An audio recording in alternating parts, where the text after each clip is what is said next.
بسم اللہ الرحمن الرحیم۔ شیر کا عبداللہ بن عمر رضی اللہ عنہ کی اطاعت کرنا۔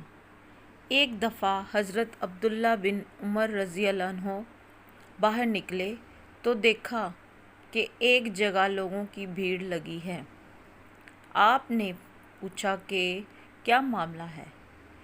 آپ کو بتایا گیا کہ ایک شیر ہے جو لوگوں کا راستہ روکے ہوئے ہے اور لوگ اس سے خطرہ محسوس کر رہے ہیں۔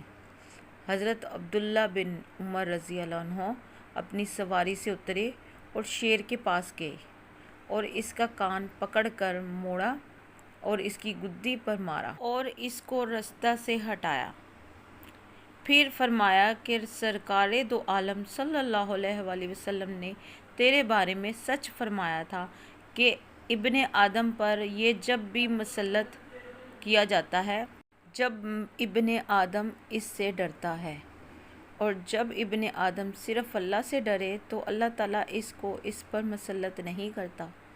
ابن آدم کو اس کے حوالے کر دیا جاتا ہے جس سے وہ امید باندھتا ہے، اور اگر وہ سوائے اللہ کے کسی سے امید نہ رکھے تو اللہ تعالیٰ اس کو کسی اور کے حوالے نہیں کرتا۔